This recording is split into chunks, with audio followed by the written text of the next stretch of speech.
me despreocupo de ese tema. Bueno, ¿qué tal? ¿Cómo va la preparación de las monografías? ¿Ya arrancaron? Bueno, estuve recibiendo varios y varias consultas por la hipótesis, pero quería saber cómo iba en general ese trabajo.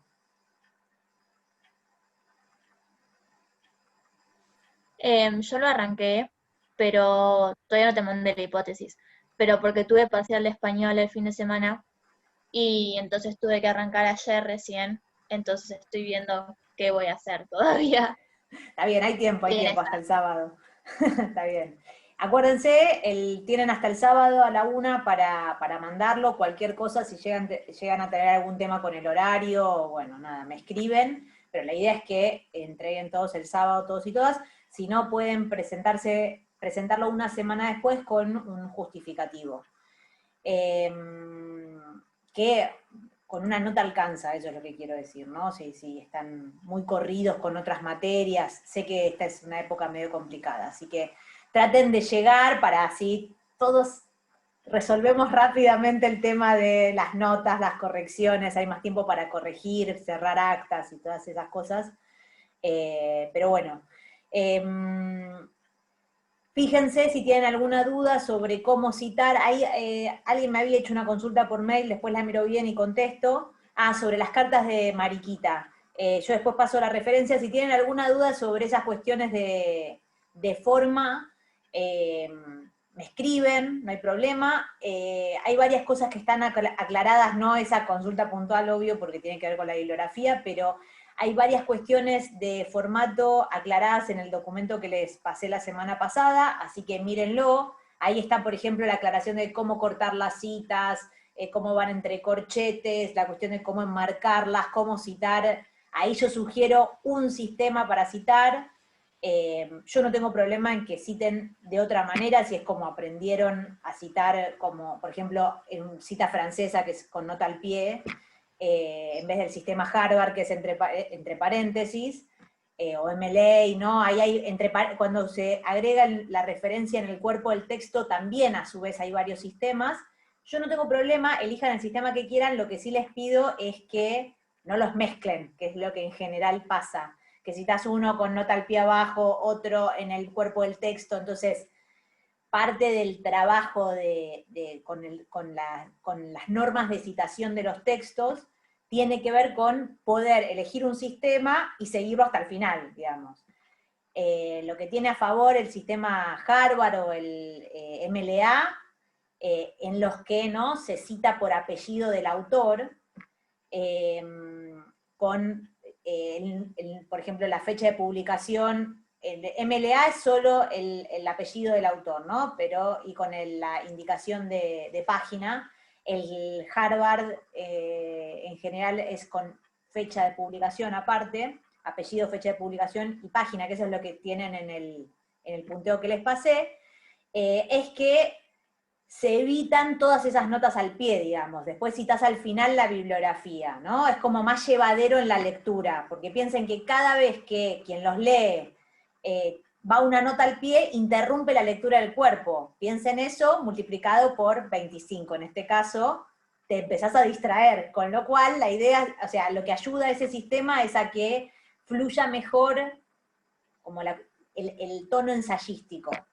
Y entonces las notas al pie las reservás solo para aclaraciones, ¿no? Cuando querés ampliar querés detenerte en algún detalle, querés agregar alguna bibliografía que quizás no hace a la cuestión central que estás analizando, pero te parece interesante incorporar como dato o comentario, o querés ampliar la cita, por ejemplo. Esos son bien los usos de la nota al pie.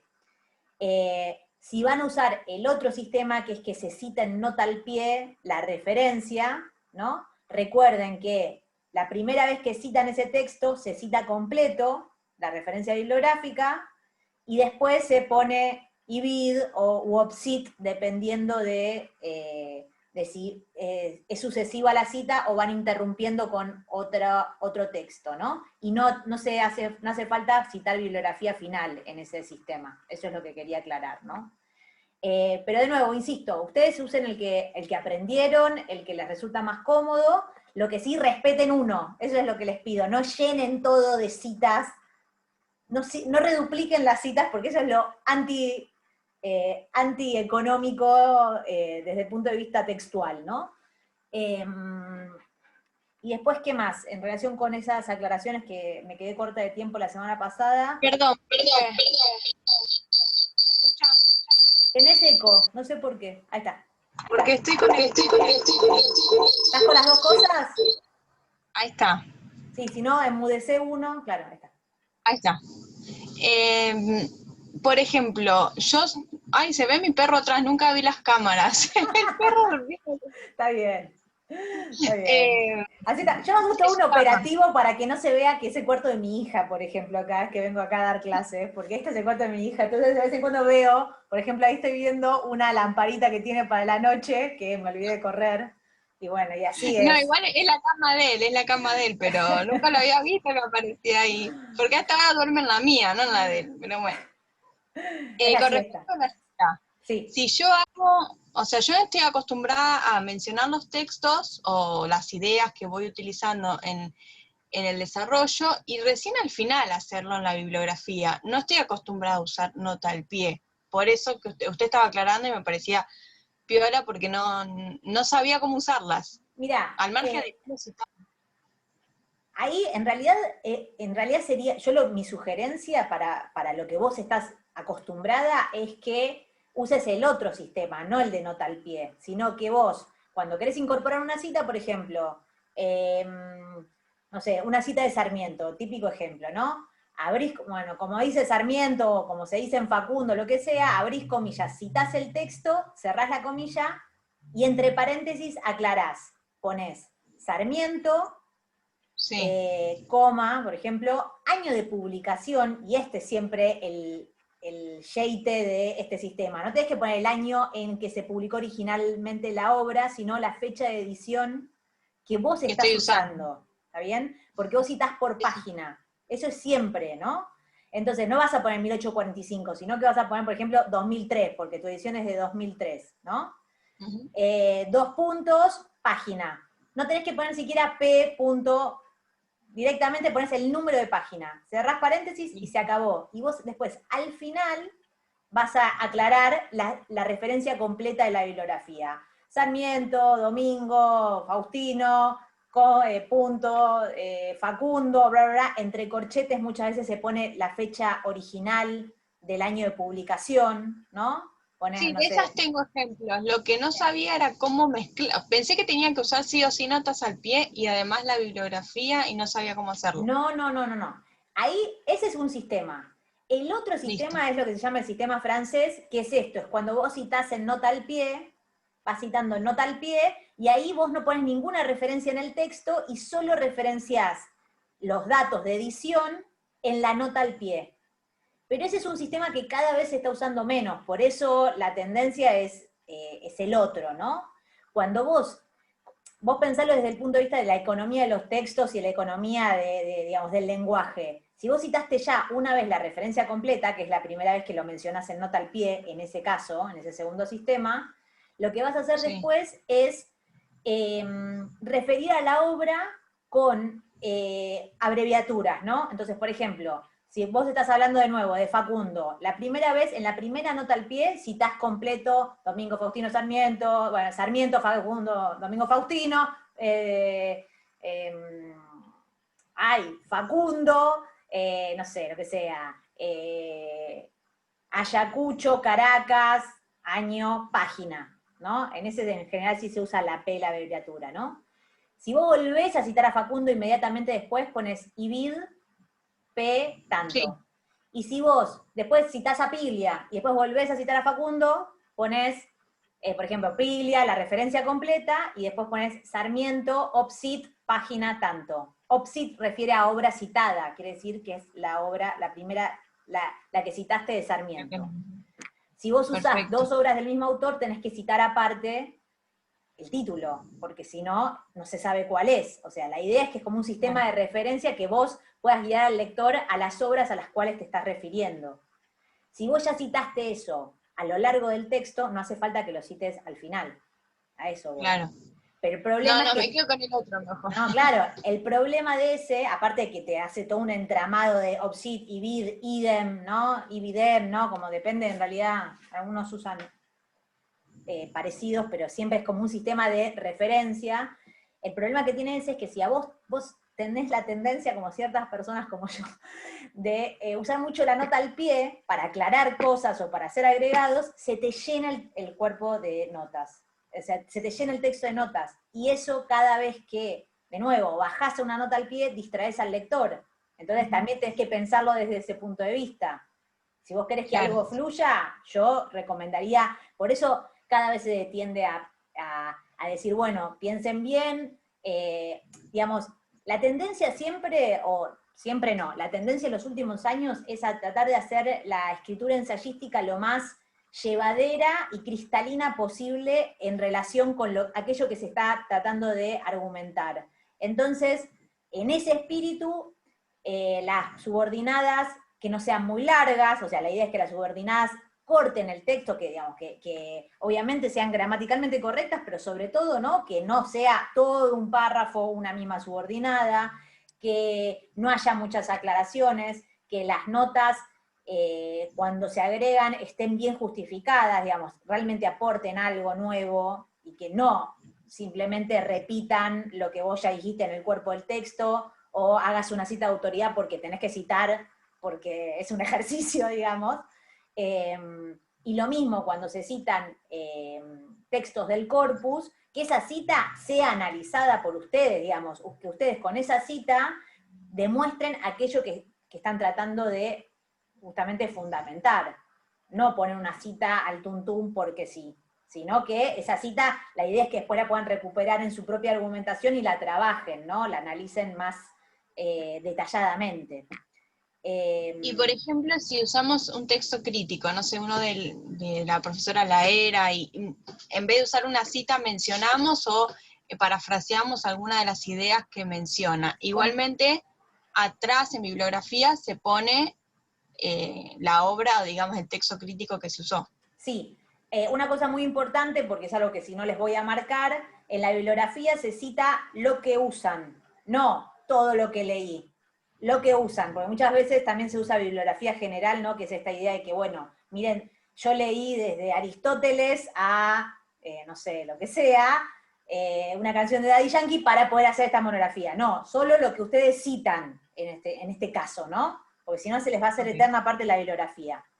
Y en relación con cómo trabajar la bibliografía crítica, para mí ahí hay como que, hay que justamente pensar en todo caso, reservarse un rato importante, o sea, un momento, para autoeditarse. ¿Por qué digo esto? Porque hay veces que vos podés resolver el problema de la bibliografía simplemente referenciando, ¿no? Por ejemplo, diciendo, bueno, como ha analizado, no sé, Alejandra Laera en tal artículo que sea, el problema del inmigrante en las novelas del 80 plantea un giro de la contaminación a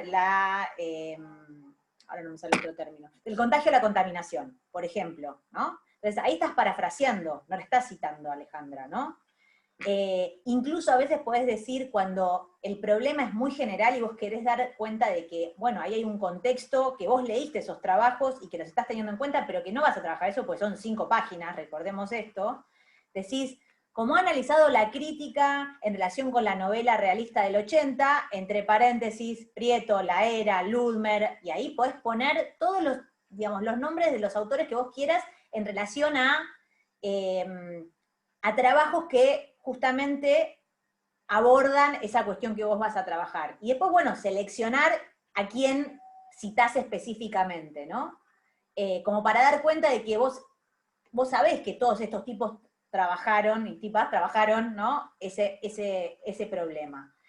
Yo me reservaría las citas cuando hay algo que vos pensás, o yo las uso de esa manera por lo menos, cuando hay algo de dos formas. Cuando vos estás retomando un concepto de alguien que te interesa trabajar, ¿no? Digo, si vas a, por ejemplo, hablar de el pasaje de la contaminación al contagio en la novela de inmigrantes, ¿no? La novela realista del 80, ahí esa conceptualización es de Alejandra Ladera. No lo dijo nadie antes que ella. Entonces, ahí tenés que, para mí, digamos, por una cuestión de uso de las ideas del otro, citarla. Y es más, y mejor incluso, ¿no? Cuando hay un concepto que se propone, entre comillas.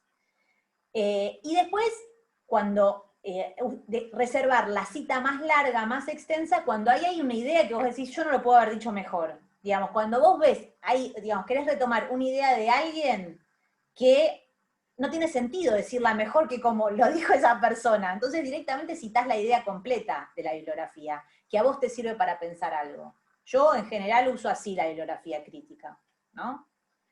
¿Queda más o menos claro? Sí, perfecto, gracias. Obviamente ustedes van a tener otros usos. A mí lo que más me interesa en esta instancia es que traten de hacer. Yo sé que son momentos en que les caen todos los parciales juntos, y estás desesperado, te bloqueaste, entras en crisis, no sabés qué escribir, etcétera, etcétera, etcétera. Y por eso, como conozco los momentos desesperados de parciales, o sea, lo que yo les sugiero es que traten de pensar todo lo posible en qué se entiende de aquello que están escribiendo. ¿Qué se entiende? Si se entiende o no se entiende, digamos. No se encaprichen con ideas o con, digamos, tienen que pensar en que tienen 5 páginas para plantear una hipótesis de lectura sobre un texto que eligieron. Entonces traten de que esas 5 páginas sean lo más claras posibles desde el punto de vista argumentativo, que den cuenta, obvio, de las lecturas, de cómo ustedes llegaron a esa hipótesis, cómo se prepararon. Entonces, y que vayan alternando un poco de la bibliografía, un poco del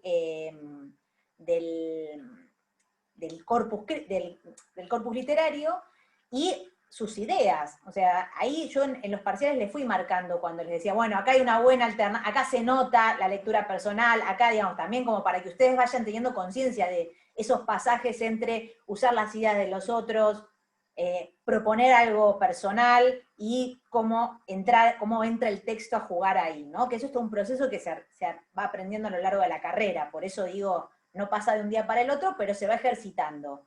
Además, reflexionen sobre su propia escritura, más automáticas se van a volver, digamos, algunos procesos a la hora de escribir. Por ejemplo, citar la bibliografía, que es algo que al principio cuesta mucho y después ya lo haces, ¿no? Lo tenés como más mecanizado. Pero lo más importante, por eso les decía la semana pasada, para mí es la hipótesis, porque si vos tenés una idea de a dónde querés ir, ya lo demás se va a ir organizando. Ah, bueno, como yo quiero plantear esta idea específica y central en relación con este texto, entonces voy a usar esta escena de lectura, esta escena del corpus, voy a usar a este y este tipo que me ayudaron a pensar eso en general, ¿no? Las hipótesis se llega por acumulación. Estás leyendo algo y algo te llama la atención, entonces te lo anotás y después lees otra cosa, esto tiene que ver con esto, empezás a asociar y así se arman las hipótesis, ¿no? Parte de la monografía es mostrar de una forma como interesante y argumentada e bien hilada ese proceso, digamos, cómo llegaste a esa hipótesis. Eso es parte de la argumentación, ¿no? Del proceso de la monografía. Bien, me fui de tema, ya nos fuimos, se fue media hora de clase. ¿Alguna otra? Pero igual me parece que viene bien, son cosas que son centrales, ¿no? Para este tipo de, estas instancias. ¿Alguna otra consulta en relación con la escritura? ¿Dudas? ¿Cómo armar la hipótesis? Profe, ¿Correcciones? yo tengo una duda que te había escrito por mail, Sí. pero creo que no me llegaste a responder. Mi hipótesis tiene que ver con el cuerpo y el alma en los textos sobre la fiebre amarilla. Sí, lo vi ayer, perdón, María, sí, no llegué, sí. Sí, mi pregunta era si es muy chanta proponer mis propias nociones de cuerpo y alma, porque cuando te consulté la hipótesis me había sugerido que trabaje con una cita que la profesora Laera leyó en el teórico, y a mí me pareció más productivo como decir, en este trabajo se entiende por alma tal cosa y por cuerpo tal otra, pero no sé si es muy chanta como definirlo yo. No, a mí, a ver, a priori no me parece mal, lo que sí me parece que cuando, digamos, a ver, yo creo que lo que no podés obviar cuando abordás esos temas que son tan complejos culturalmente, es que alrededor de la noción de cuerpo y de alma hay un montón, hay, digamos, kilos y kilos de cultura. Entonces, en ese sentido yo te decía, bueno, te conviene agarrarte de una cita. Yo te remití a la de Alejandra Laera porque justo lo había mencionado en clase la cuestión, para no caer, yo lo que, a mí mi único reparo en relación con lo que estabas planteando era tener en cuenta que esa oposición entre cuerpo y alma está culturalmente determinada, digamos, que no es tal, digamos, no naturalizar esa oposición, eso es lo que digo. Bueno, que hay un alma y hay un cuerpo. Eso tiene que ver con una construcción, ¿no? Cultural y discursiva. ¿Qué entendemos por alma y qué entendemos por cuerpo? Por eso yo te hacía la mención de la cita de Alejandra, que en realidad remite, Alejandra lo que hizo fue reponer una cita de Duberman, en donde justamente lo que trata de desarmar es la idea de que hay una interioridad, ¿no? Como, bueno, está todo en realidad, todo se da en la materialidad digamos, en la materialidad de los cuerpos y de la escritura, ¿no? También esa construcción, en ese sentido te lo decía. ¿Está bien? No sé si...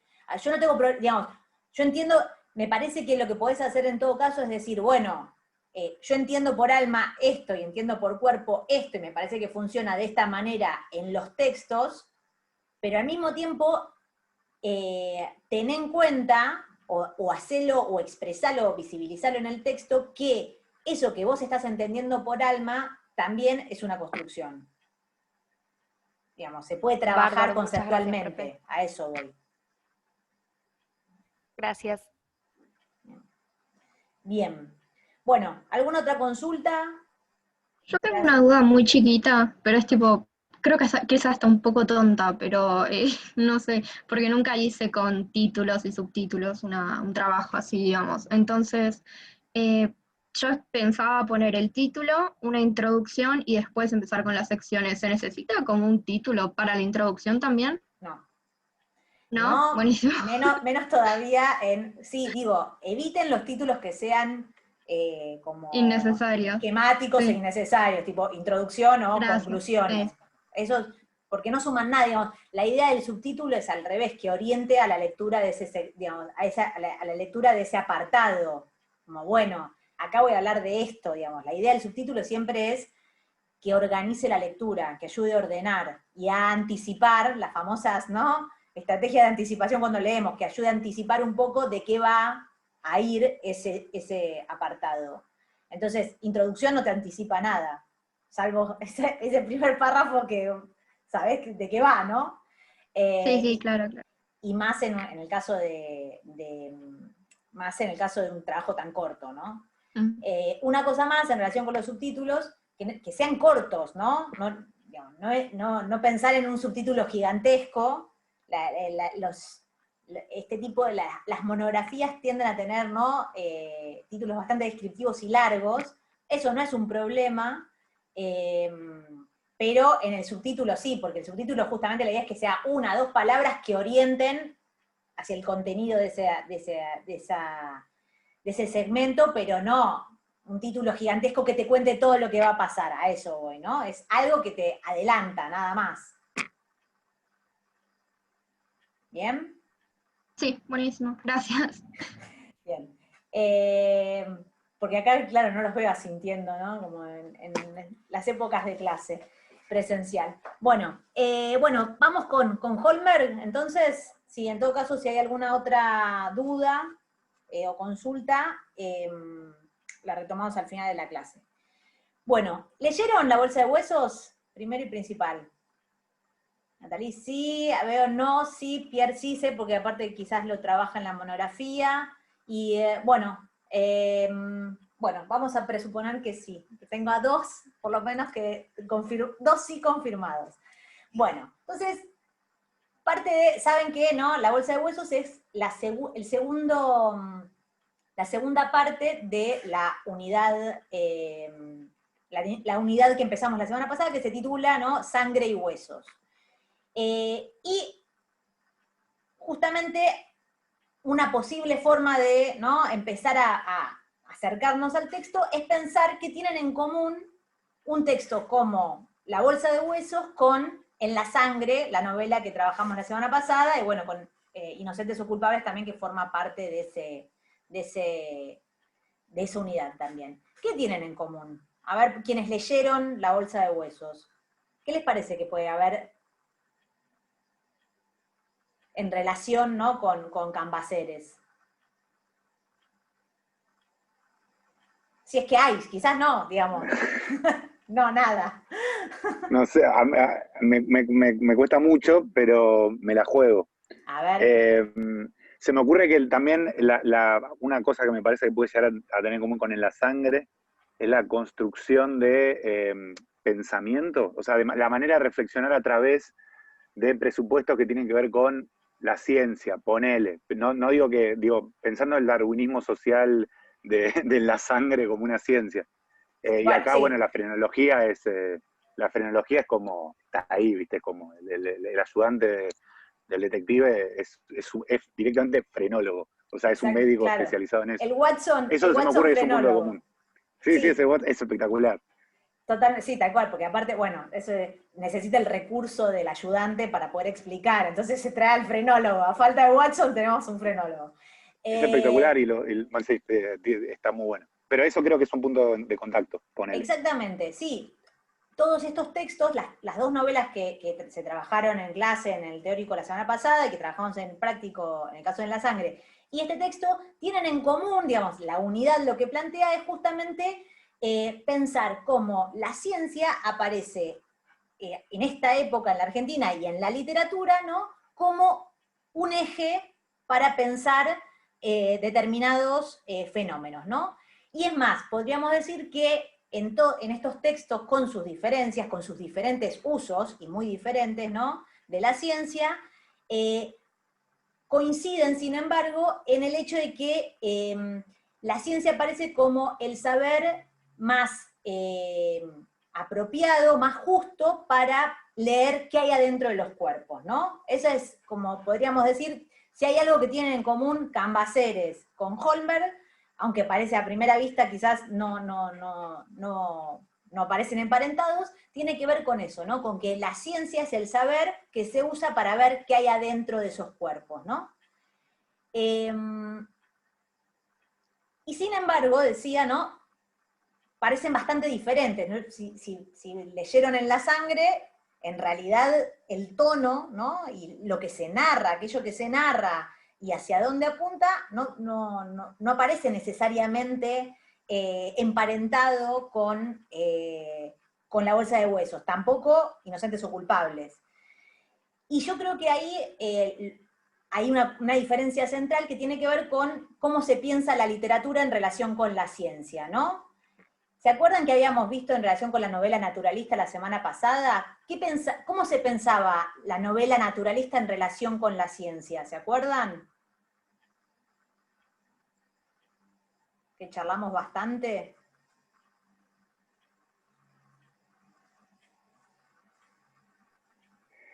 Perdón, como una especie de demostración, que la literatura sirva para demostrar algunos tópicos que estaban ahí planteados como un decálogo, pero eso.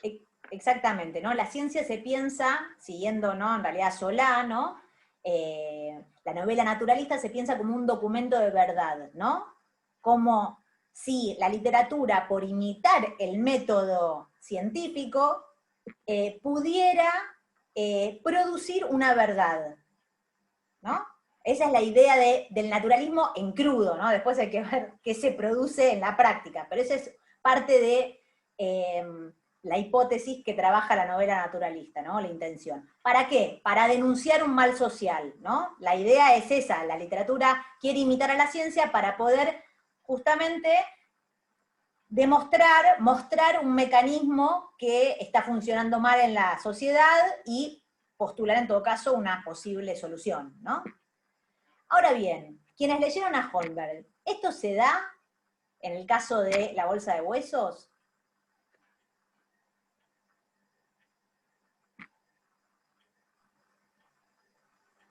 No sé.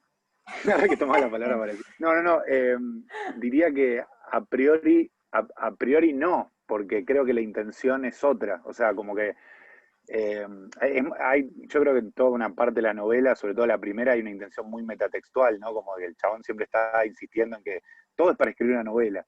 Pero también hay una cosa que puede tener que ver con, digamos, o sea, resolver un caso, pero no termina siendo la intención principal, creo. Justamente, No de sé. hecho, se plantea esta idea como, incluso de forma separada, ¿no? En el sentido de que la ciencia aparece como el saber capaz de leer esos cuerpos, pero al mismo tiempo ese saber es usado para hacer literatura, como si la literatura estuviese justamente en un polo opuesto a la realidad, ¿no? Hacer literatura, dice todo el tiempo escribir una novela, ¿no? No hay una función social, por lo menos a priori, después vamos a ver qué termina pasando, en esa literatura, ¿no? No es que él está escribiendo para denunciar, advertir, ¿no? A priori, de nuevo, sino que todo el tiempo, según él, su objetivo, según el narrador, el objetivo es escribir una novela, saber qué pasó, descubrir qué pasó para poder escribir esta novela, ¿no? De hecho, Alejandra, en el teórico, hizo referencia al prólogo de La Bolsa de Huesos, en la que Holmberg llama a su novela corta, a La Bolsa de Huesos, a su historia, un juguete literario, ¿no? Usa ese término, juguete literario. Y ¿No justamente... dice juguete policial? Perdón, ¿no dice juguete policial? puede ser, ahora puede ser porque yo no lo chequeé y puede ser que yo lo tenía anotado como juguete literario, pero es el juguete policial. Y yo puedo estar equivocado, pero yo no pude escuchar el teórico, pero justo vi que en algún lugar del aparato crítico el texto se llamaba juguete policial. Pero por eso pregunto, pero capaz estoy equivocado. Está bien, de cualquier manera lo que importa ahí, no sé si es juguete policial o literario, pero lo que importa es la palabra juguete, en el sentido de que la idea es que justamente se escribe por divertimento, digamos, tiene que ver con un ejercicio de entretenimiento mucho más que con un ejercicio de una búsqueda de verdad, ¿no? Como en el caso que, digamos, pensando en contraste con el naturalismo, ¿no? Y en este sentido, la idea de juguete y de entretenimiento, lo que va a permitir de alguna manera es que la literatura de Holmberg se postule ya de por sí por fuera de la institución científica, si bien la usa, ¿no? Entonces, parte de La Bolsa de Huesos, pero de toda la literatura de Holmberg, tiene que ver con probar en la literatura hipótesis que no pueden ser probadas en la realidad, o conllevar hasta las últimas consecuencias un discurso científico que todavía no ha sido descubierto o definido en el campo de lo real, ¿no? Por eso es tan importante la idea de juguete en Holmberg. Es como si Holmberg fuera a la literatura a buscar o a ensayar todo aquello que en el plano, digamos, en la realidad todavía no tiene una respuesta o ha sido marginado por la institución científica. Piensen que es un momento en el que justamente se van formando las instituciones científicas y se va definiendo qué es ciencia y qué no. Es un momento en el que hay mucha discusión sobre justamente qué es ciencia y qué no, ¿no? La vez pasada Pierre decía, bueno, hoy, como decía, el darwinismo social si se piensa como una ciencia. Claro, o sea, todo tiene que ver con justamente qué es lo que la institución científica piensa de sí misma y cómo construye sus propias verdades científicas. Eso hoy sabemos, ¿no?, que puede ser reconstruido y desarmado y cuestionado, pero en ese momento justamente se está discutiendo, se están empezando a establecer esas divisiones, ¿no?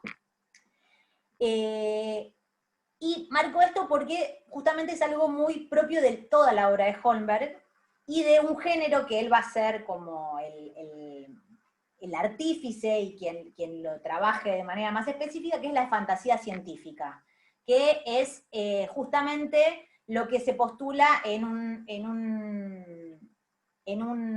una novela como El viaje del señor Knick-Knack o Dos partidos en lucha, que son las novelas de los años 70 de Holmberg. justamente lo que hace la fantasía científica es tratar de poner a prueba o discutir hipótesis científicas a través de la ficción, ¿no? Esto que decía, para ponerlo, es como una pre-ciencia ficción, ¿no? Y trata de eso, de probar en la ficción aquello que en la realidad todavía no tiene una respuesta, o es mucho más ambigua, o, ¿no? Profe, en el libro Las fuerzas extrañas, Lugones hace eso, ¿no? Exactamente. O sea, estamos en ese campo, Lugones claro. es un descendiente, digamos, un heredero de, digamos, de aquello que había hecho Holmberg antes, exactamente. Y para un caso recontra masivo y popular y actual, yo siempre pongo de ejemplo Jurassic Park, ¿no? Ahí hay también una fantasía científica, en el sentido de que... Sí, y con una tesis. Exactamente, la idea de que se puede, a partir del ADN de un mosquito, reproducir, ahí hay una fantasía científica también, muy actual, digamos, muy pensando en términos anacrónicos, ¿no? Porque aparte la fantasía científica es muy del siglo XIX, está relacionada con las novelas de Verne, ¿no? Pero es esa idea, ¿no? Recurrir a la ficción para tratar de probar o desarrollar o llevar al extremo algo que está investigando la ciencia en ese momento. Sí, Pierre, ¿querías decir algo? Porque te veo ahí. No, perdón, me recopé. No, me iba a silenciar a mí mismo porque era lo mejor, pero solamente, digo, al final de Jurassic Park 1, además deslizan esta tesis de que los dinosaurios descienden de las aves, que era muy nueva para comienzos de los 90. Claro, Es impresionante porque aparte medio que le pegaron, como que era vanguardia en esa época, pero después es como que no tengo ni idea de paleontología, pero creo que se siguió esa línea. Claro, es que de hecho piensen que todos los discursos que circulan en las obras de Holmberg son discursos, quien trabaja muy bien toda esta cuestión es Sandra Gasparini en su libro Fantasmas de la Ciencia, ¿no? Que es justamente en donde trabaja la fantasía científica. Y todos los discursos que aparecen como justamente herramientas, o la mayoría, ¿no? Por no generalizar completamente, en las ficciones de Holmberg, tienen que ver con discursos científicos en discusión en ese momento, ¿no? Un caso claro, antes de ir a la bolsa de huesos, por ejemplo, es Nelly, que es otra de las novelas cortas policiales que escribe Holmberg en los 90, que en ese caso es como siempre son novelas policiales no policiales, ¿no? Siempre están a medio camino y siempre están hibridizadas, digamos, con otros géneros, los policiales de Holmberg. En el caso de Nelly, por ejemplo, lo que se trata de probar a través de un método científico es la existencia de un fantasma. Entonces, lo que se cruza ahí es el espiritismo con el cientificismo, que por otro lado era algo que estaba muy en boga a finales del siglo XIX, o sea, tratar de probar científicamente la existencia de los espíritus. Eso es algo que existía, digamos. Siempre a eso voy. Hay un diálogo muy cercano con la sociedad de ese momento, ¿no? En el caso de la bolsa de huesos, va a ser no tanto un discurso muy en boga, ¿no? O sea, muy emergente, como, no sé, la cuestión del espiritismo, sino un discurso más bien declinante como la frenología, ¿no? Que eso es algo que aparte aparece en el texto. La frenología ya no es considerada un saber científico, ¿no? Que en algún punto está jugando en el hacia afuera del texto con los nuevos discursos médicos que están relacionados con Lombroso, ¿no? Eso es parte del nuevo discurso criminalístico, ¿no? Cuando habla el narrador todo el tiempo de frenología, tenemos que pensar que eso es una pseudociencia, es un saber que ha quedado por afuera del saber científico de ese momento, pero que al mismo tiempo eso que él llama frenología y que pertenece al pasado, está resonando con nuevas ideas muy en boga en esa época que tienen que ver justamente con la criminalística, ¿no? Con el discurso criminalístico médico-legal, ¿no? Que busca indagar en la fisonomía de los criminales, sus historias médicas, sus historias clínicas, para tratar de entender la causalidad de los crímenes, ¿no? Eso es lo que está emergiendo en ese momento en el discurso médico-legal de la Argentina a finales del siglo XIX. ¿Se entiende esto? Más o menos. Ahora igual voy a volver. Entonces, justamente lo que tenemos en Holmberg es, ¿saben? No entro en detalle en esto porque justamente tenemos poco tiempo ahora, pero Holmberg era un médico, un naturalista, era él, ¿no? Un científico, al estilo del siglo XIX, que es esto, es un tipo que sale en expedición, escribe relatos de viajes al estilo Hudson, ¿no? Naturalistas, como Viaje a la Patagonia, y también escribe estudios de naturalistas como Flora de la República Argentina, digo, es alguien que realmente responde a esta descripción del naturalista, y en el medio va alternando estas obras de ficción en las que siempre se hace referencia a la ciencia, ¿no? Aparte, como les decía, la bolsa de huesos tiene como dos compañeras de época, que son Nelly y La Casa Endiablada, que son como tres apuestas de Holmberg al policial, o sea, son ficciones en las que ya no solo hay fantasía científica, o más que fantasía científica, lo que aparece es el policial como el género central, ¿no? Que se dialoga con otros géneros. Ahí hay como un corrimiento de Holmberg de sus ficciones de los años 70. Por eso lo quería marcar, ¿no? En este contexto, de finales del siglo XIX, década del 90, es una década de muchas crisis. Si la década del 80 es una década de paz y administración, como dicen siempre en relación con el rockismo, ¿no? De cierto esplendor y de fuerte modernización, la década del 90, que se inicia con una crisis, con el crack de la bolsa en 1890, es una década de muchos claroscuros y de justamente muchas revisiones a ese discurso tan optimista de la década del 80, ¿no? Y tan seguro de sí mismo en relación con el progreso, ¿no? La idea de que, bueno, Argentina iba a progresar indefinidamente, ahora sí que resolvimos todo, y hasta ser, ¿no? El destino manifiesto. La década del 90 ya empieza a mostrar muchos claroscuros en relación con esa idea de progreso que aparecía tan fuerte en los 80, y que se va a manifestar de diferentes maneras. Una es, como decíamos, a través de los espíritus, el espiritismo, los fantasmas, otra es a través de los criminales, ¿no? Y otra, como vamos a ver la semana que viene, es a través de las masas, el problema obrero, que es un problema que empieza a aparecer muy fuerte en la literatura de los 90 y principios del siglo XX. Entonces, volvemos a la bolsa de huesos, ¿no? Teniendo en cuenta un poco este contexto. De los tres textos estos policiales que les comentaba de Holmberg, a nosotros nos interesa La bolsa de huesos, particularmente para este programa, porque podríamos decir, ¿no? Es un relato que pone en juego, para mí por lo menos, la pregunta de cómo reconstruir los cuerpos que no están, ¿no? Todo el relato va a girar alrededor de eso. No sé si están de acuerdo quienes leyeron La bolsa de huesos, pero todo va a girar alrededor de reconstruir cuerpos, ¿no? Reconstruir, por un lado, esos cuerpos de los que solo tenemos huesos, ¿no? Que fueron cuerpos alguna vez, esa bolsa de huesos inicial, y por otro lado, reconstruir el cuerpo del asesino, una vez que se descubre que esos huesos son parte de un crimen, ¿no? Son testimonio de un crimen. Y justamente para reconstruir esos cuerpos, el narrador va a apelar a dos saberes, ¿no? Podríamos decir a dos saberes. Por un lado, que se usan de diferentes modos. Por un lado, al método deductivo, que instala el relato en el policial, clásico de enigma, ¿no?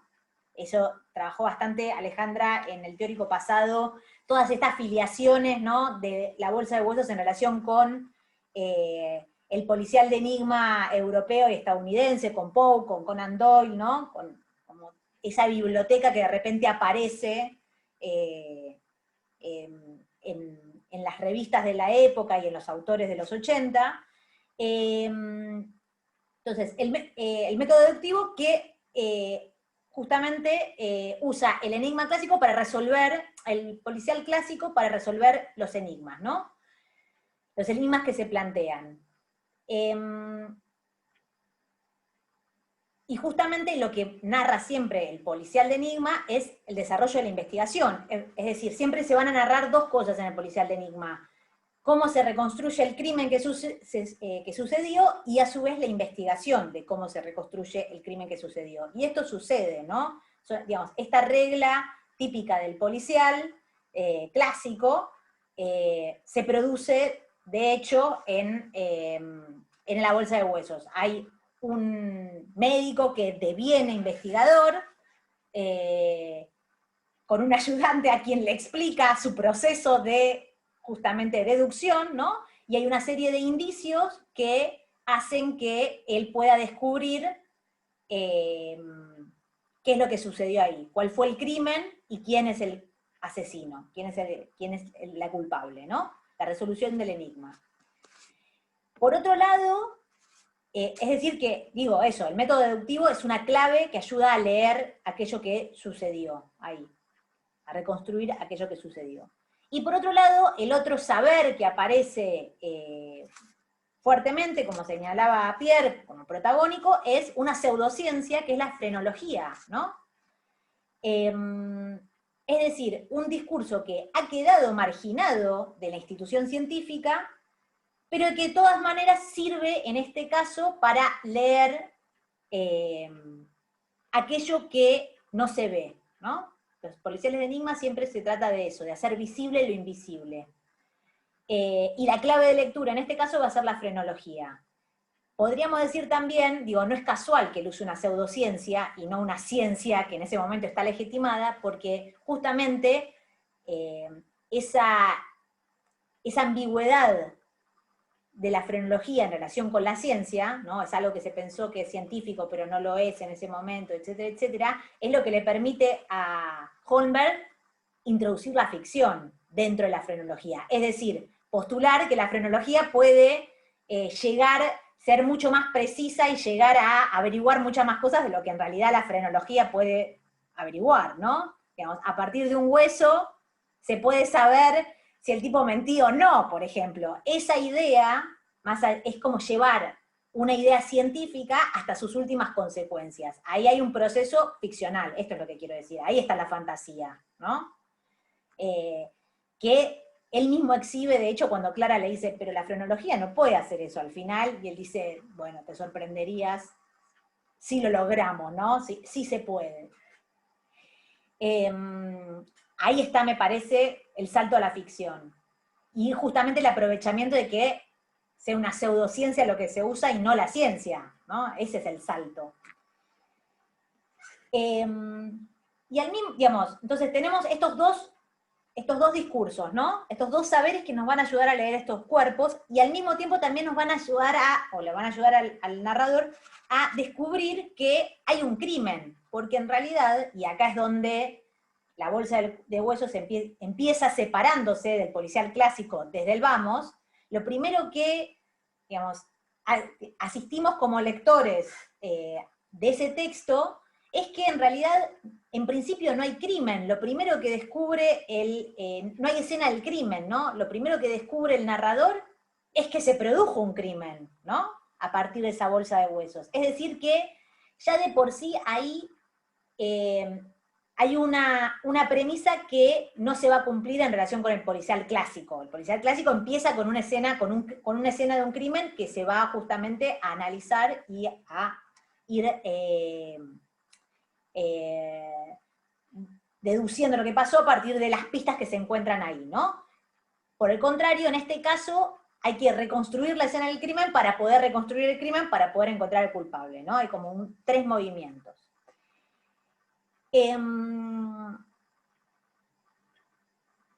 Esperen que... Y por otro lado, digamos, este primer corrimiento en relación con, ¿no? Podríamos pensar las reglas del género, también va a ser que, también lo podemos relacionar con otros corrimientos que aparecen en relación con el género a medida que va avanzando el relato. Porque una de las cosas, o por lo menos no sé qué les habrá pasado a ustedes cuando lo leyeron, lo primero que la primera forma en la que lo leí, cuando lo leí por primera vez, era como un policial clásico, digamos, acá hay un enigma, hay un investigador, un detective, bla, bla, bla. Lo que vas descubriendo a medida que lo vas releyendo es que es y no es un policial de enigma, en el sentido de que cumple con muchos de sus elementos, pero al mismo tiempo va intercalando otros. Y esos otros elementos a nosotros nos interesan, por ejemplo, desde el punto de vista de cómo abordar esos cuerpos, qué leen esos cuerpos. ¿Por qué digo esto? Porque digo, más allá de que, bueno, se cumple o no se cumple la escena del crimen, lo que vamos a ir descubriendo en esa deducción frenológica es que parte de lo, digamos, de lo que un ingrediente central para descubrir qué pasó ahí, digamos, ese crimen y al culpable, tiene que ver con la psicología, ¿no? Con justamente algo del orden de la personalidad de esos cuerpos, de la interioridad de esos cuerpos, ¿no? La psicología, la capacidad de mentir o no mentir, ¿no? Las cuestiones morales. Y eso, les diría, también es una innovación grande en relación con el policial clásico, que lee indicios, el policial clásico, qué pasó y qué no pasó, ¿no? Quién mató y quién no mató, no las intenciones, la causalidad, ¿no? Ahí hay otra, como un doblez más en relación con ese género. Y lo marco justamente porque, por el final, que ya lo vamos a retomar, por el final y por lo que sucede con Clara, y también por esto que les comentaba antes, porque parte de ese diálogo que propone la ficción tiene que ver con, no lo digo yo, lo dice Paola Cortés Roca, con el discurso médico legal de la época, ¿no? Que ese es un artículo que ustedes tienen para leer en la bibliografía crítica. Entonces, parte de la resonancia que está circulando en el texto tiene que ver con justamente pensar por qué los delincuentes delinquen, ¿no? Esa naturaleza, ¿no? Y tratar de usar la ciencia para encontrar respuestas. Esa sería como la pregunta que todo el tiempo, o a la que llega el texto y que no puede responder, que es, bueno, ¿por qué Clara mata? ¿No? Esa es la pregunta que no puede responder el narrador, ¿no? La ciencia no puede responder. Por eso decía, la frenología es como esa frenología que es una pseudociencia que pertenece al pasado y que puede responderlo todo, sin embargo, no puede responder, podríamos decir, los nuevos problemas de la sociedad, que es por qué los delincuentes matan, por ejemplo, ¿no? ¿Por qué las mujeres bellas disfrutan asesinando, ¿no? Ahí hay como, por eso me interesaba plantear esta idea de que la frenología es la ciencia del pasado que se usa en términos ficcionales para justamente plantear un nuevo problema. Profesora, es muy curioso también la sensación que uno tiene cuando lo lee, y hablo solamente de una sensación, es como que el método es bastante flojo a la hora de avanzar, porque digo flojo en el sentido, como que está flojo de papeles respecto a la deducción tal y como la conocemos. O sea, si esto es deductismo, o sea, si oler un perfume, hacer especulaciones o sacar conclusiones respecto a la forma de un cráneo, y sacar conclusiones también por las similitudes de una letra, digamos, de una caligrafía, si eso es deductismo, uno dice, bueno, es un deductismo flojo. Y sin embargo, es interesante eso de que en realidad capaz que abre otras formas de literatura, digo, como que está jugando justamente con pseudosaberes. Y yo creo que es muy interesante cómo entra en tensión el deductismo con el inductismo también, ¿no? Como porque hace como saltos de fe el narrador. Totalmente. Y aparte sí. está hablando con un frenólogo todo el tiempo, o sea, yo no puedo dejar de pensar en eso. Como que su interlocutor es un tipo que ya para el método deductivo está medio cancelado, digamos. De hecho, sí, ahí yo creo que hay como dos cuestiones que por un lado hay algo que es parte de la convención del género, que es, bueno, Sherlock Holmes siempre a partir de un detalle mínimo llega a, digamos, hay algo que tiene que ver con la convención del género, ¿no? Esa idea de que no equivocarse nunca y a partir del micro detalle, ¿no? Llegar a conclusiones, ¿no? O sea, poder sacar conclusiones y que esas conclusiones siempre sean las correctas, a eso voy. Pero por otro lado, ay, me olvidé lo que iba a decir. En relación con lo que estabas planteando. Espera, ya va a volver. Por otro lado, justamente retomo esa idea de la cuestión del juguete que planteaba al principio. porque parte de lo que va a estar todo el tiempo como funcionando para mí en el discurso del narrador hasta el final, de nuevo, el final para mí es como una cosa aparte, es la ironía, ¿no? Es exhibir ese procedimiento. Entonces, él ironiza todo el tiempo sobre justamente las propias posibilidades de la frenología, ¿no? Digamos, y en esa ironía es como justamente tomar distancia del propio pacto que ¿no? Decir, bueno, esto es en serio, pero no es tan en serio, es esta idea, ¿no? Esa es parte de la ironía que maneja el narrador, ¿no?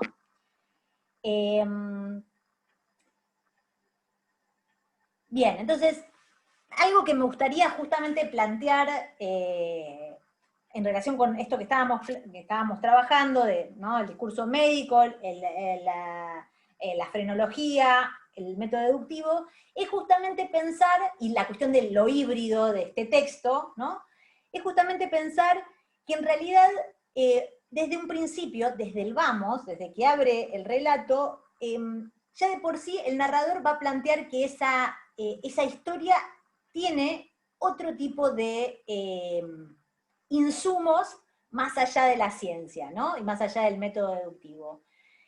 Uno de esos insumos es la literatura. Así empieza, ¿no? Yo no sé si recuerdan el principio, pero me parece que es como muy sintomático en el capítulo 1. Acá tenemos, perdón, ahora, esperen.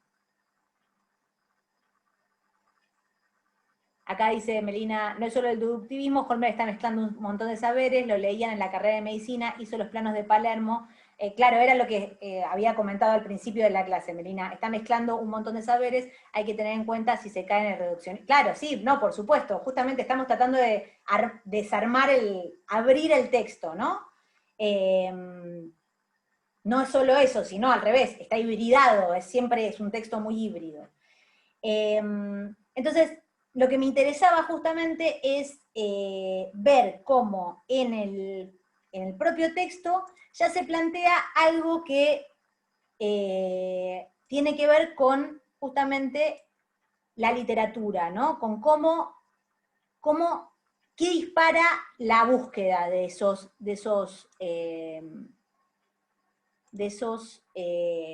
huesos, ¿no? Él cuenta que vuelve de un viaje, eso lo trabajó Alejandra en el teórico, vuelve de un viaje, ¿no? Del viaje del naturalista, ¿no? Que trae justamente muchos objetos que está analizando para armar una colección, y en el medio de ese retorno, de ese proceso de retorno, un amigo le comenta que tiene una bolsa de huesos para darle, y él dice, sí, mándamenlos, sin demasiado interés, ¿no? Son un par de huesos más, ¿no? Y de hecho, esta idea de que no tienen ningún interés para él es remarcada en el texto, ¿no? Porque dice justamente, y leo, ¿no? Tratándose de huesos humanos de propiedad de un estudiante, y más aún en el momento en que organizaba las colecciones y manuscritos de viaje para entregarme a las tareas de gabinete, poco era el interés que me inspiraban, así es que coloqué la bolsa sin abrirla en un rincón del escritorio y la carta en un cajón de la mesa de escribir. Durante algunas semanas estudié y escribí con entusiasmo. La mayor parte del material se había destruido en buenas manos de especialistas. Yo determinaba lo que me correspondía en la división del trabajo y los manuscritos avanzaban. No soy supersticioso, aunque a veces, para dar gusto a los homeópatas, cuando como rabanillos o alguna otra legumbre que contiene azufre, se despierta en mi cerebro una idealidad extraña que se parece por algo al misticismo y me salta en la memoria como una liebre fosforescente aquella estrofa de Echeverría, ¿no? Esteban Echeverría. Las armonías del viento dicen más al pensamiento que todo cuanto a porfía la vana filosofía pretende altiva enseñar. Nunca he aprendido nada del rumor del viento, pero la fantasía goza sin duda al modelar imágenes sutiles y graciosas, despertadas por una música tan vaga como intraducible. Y ahí salteo, ¿no? Él sigue trabajando y dice, gemía pues el viento en la ventana, y su canto gratísimo acompañaba, por así decirlo, la descripción que estaba haciendo de una gruta en la que solo debía intervenir la severidad del geólogo. O sea, él mismo se inspira en el proceso de escritura, ¿no? Más allá de que aquello que sobre lo que está escribiendo tiene que ser científico, ¿no? La severidad del geólogo. No los fantaseos de un poeta. pero no podía escribir con la gravedad que deseaba, y del tiempo en tiempo, una frase lujosa e involuntaria descomponía el conjunto de las rocas rígidas, estableciéndose una lucha entre las acciones de la razón, de la voluntad, del lirismo, y comprendí que el numen científico me abandonaba. Solté la pluma y encendí un cigarrillo. Mientras las nubecillas azuladas jugueteaban en torno mío, cerré los ojos y escuché las armonías del viento. Entonces, ¿por qué me interesa a mí esta cita? Por un lado, ¿no? Porque aparece justamente, primero porque aparece la idea de que la bolsa de huesos, en principio, no es nada, ¿no? Son huesos, ¿no? No tienen ningún interés en sí misma, ¿no? Es recién cuando aparece la literatura, ¿no? Cuando él empieza a evocar, primero evoca a Echeverría, pero justamente empieza a fantasear, ¿no? Que la bolsa de huesos empieza a tener otro color, ¿no? A partir, de hecho dice, ¿no? Solté la pluma y encendí un cigarrillo, y a él fumando, que es otra típica escena de inspiración literaria, escucha primero una lechuza, que es algo que remite al búho de Poe, ¿no? Se va construyendo una escena literaria alrededor de esa bolsa de huesos que finalmente él decide abrir, ¿no? Y una vez que abre, descubre justamente que falta algo. A partir de lo que falta es que él empieza a tener curiosidad por ese cuerpo, ese conjunto de huesos, ¿no? Pero además, también lo que me interesa de todo ese fragmento que les leí es justamente esta idea de que, digamos, dos cuestiones. Por un lado, esta idea de que él rechaza, ironiza sobre esa inspiración, ¿no? La fantasía, dice, a mí las armonías del viento nunca me dijeron nada, y paso seguido, las armonías del viento le dicen cosas, digamos. Es lo que abre la ventana, que hace que escuche la lechuza, que hace que mire a la bolsa de huesos, digamos. Como en su propia introducción, el narrador ya está ironizando sobre sí mismo y sus creencias. Esto es lo que quiero marcar, ¿no? A partir de esta escena. Eso por un lado. Pero por otro lado, otra cosa que me interesa de ese fragmento es cómo ya en la propia escritura de un ensayo científico como era este que él estaba escribiendo a partir de estas colecciones, de este viaje, aparece la idea de la inspiración, ¿no? De la escritura. Él está describiendo una gruta, se inspira y dice, no, esto no pertenece, ¿no? Al orden de la ciencia, ¿no? Es algo que todo el tiempo surge en él como una especie, como una pulsión, podríamos decir. Es decir, un poco siguiendo lo que decía Melina en el chat, ¿no? En Holmberg siempre se dan las cosas mezcladas, por eso esta idea de, yo les marcaba al principio, la alternancia entre los tratados científicos y las ficciones, ¿no? Que él escribe. Y justamente es la literatura, podríamos decir, esta irrupción de la literatura a partir de, ¿no? La evocación de Echeverría primero, después el recuerdo, la alusión a Poe, en la figura de la lechuza, ¿no?